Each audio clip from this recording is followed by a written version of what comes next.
One of the things I see people constantly struggling with is trying to always take the energy out of the horse and shutting the horse down. But that's just kind of a predator thing, a human thing. For instance, when we get in trouble and we're not sure about what to do, by nature, like if we were to panic or something, we tend to get into a fetal position, we shut off, and then like we may panic after that, but our initial response is to kind of get into place and to get kind of cuddled up like this before we make a plan and leave. Now, that's not everybody, but in general, we tend to freeze. Now, horses are opposite of that. They tend to, when they get spooked and startled or unsure, they tend to leave and exit quickly. That's their biggest defense mechanism, is to be able to run and escape from things. They're way faster than us. They're faster than most predators that are going to come after them in the wild, so they choose the flee option. So what happens then is this, is when we get into scenarios and we're not really paying attention as a horse person, is we tend to try to shut the horses off, and in nature they need to go. So it tends to get a little bit tricky. So we call it the ho-no syndrome is what I call it. So like a horse, hey, he's doing something, he's like pawing or something, ho-no. All right, or he reaches up here, he bites you, oh, no. And then he spooks, and they're like, oh, no. And they're just constantly just trying to shut this horse off, right?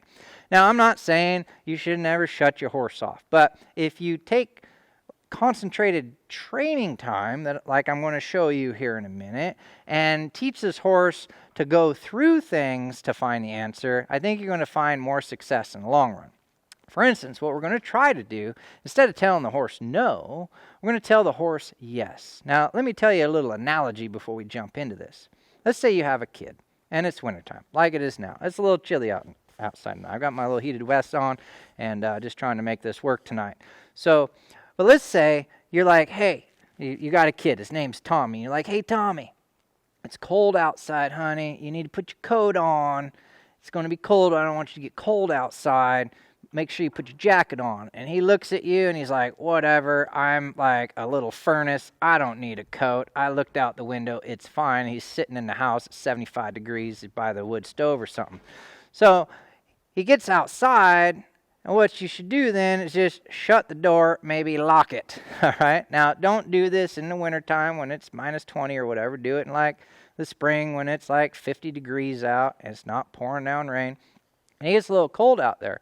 Well, if he's out there long enough, he's not going to like it. He's going to think to himself, man, I wished I'd gotten my jacket. He's going to make what we call a change. And that's what we're waiting for here from the horse, is the horse needs to make the change. You're not running down the street chasing Tommy with your jacket saying, don't forget your coat. Okay, that's just nagging and being annoying at that point. All right, we don't want to be that way with our horses.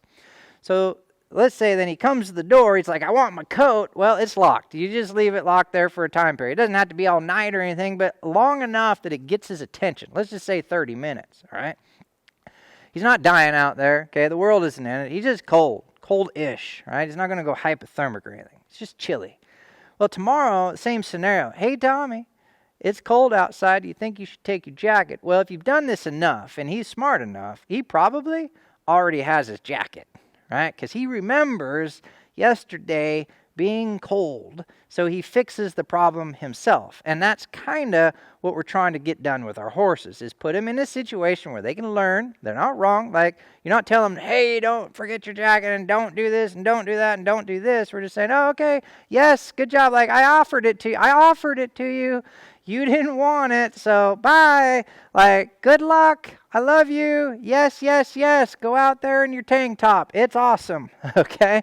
So you're encouraging that and letting that horse figure things out. So let me just send him in the scenario here. So I might just kind of come at him here a little bit and just kind of be a little bit brash. He might say, oh my gosh, Steve, you're spooking him. And I'll just say, I'm not going to get carried away here, but I might just do a little bit too much for him, not like way bunch, but I'll just like, oh, is that bothering you? Like, I never told you to go. See how my lead rope isn't like telling him to do anything? Like, I'm pulling on him a little bit, but I haven't sent him off like this or anything. I'm not telling him to go anywhere, so I haven't told him like to go outside yet. He just left. He's like, oh, the flag. But then he finally calmed down. So I'm just saying, yes, go ahead and spook. That's awesome. But now he's looking like, why am I bothering? And I'm like, I don't know why you spooked. I don't know. And then I'll take the pressure away. So I kind of know that he was going to go. But see, like right there, what did he do? He's like, I'm going to, and then he corrected himself. That's Tommy saying, hey, I got my jacket. That moment right there, as I picked up the flag, Larry did it again. He just barely moved, okay? But then he corrected himself. See, that's Tommy saying, I need my jacket. I don't want to run outside in the cold. Quinn's saying, I don't need to spook. He's like, I'm a little on edge, but I'm just trying to figure this out, but I don't need to actually spook. See, he did it again. He's like, should I move? These are choices he's making, but if I'm always stepping in front of that, making that choice for my horse, putting the jacket on Tommy, forcing him into the situation where he has to wear that jacket, I'm going to kind of get myself in a little bit of predicament. Like, yeah, do I have the jacket on Tommy and maybe he's warm for the day? Sure, I've accomplished that. But what I'm thinking about for these horses is the future. I don't really care today if he's cold or hot or not. That's not what I'm looking at here. What I'm looking at is what's going to happen in the future. For instance, when we're on a trail ride or a horse show and he gets cold, is he going to reach for his coat? In this case, what I'm talking about, is he going to, say, get nervous, but then look for me for support, look for the answer, look for the opposite of maybe what his instinct was driving him to do. Instead of running and spooking, maybe I should stay and be calm. But if you haven't rehearsed these things, if you haven't worked through these things before, then more than likely in those situations, you're just going to get into a whole lot of trouble. Your horse is going to get super nervous. You're maybe going to come off. There's going to be a wreck, and there's going to be things that you just really don't want to have to deal with. So knowing that those things can happen, ideally you're setting up situations ahead of time so that your horses can learn and they can adjust and they can create the right kinds of change so that your partnership gets stronger and you can have more fun and enjoy your horses.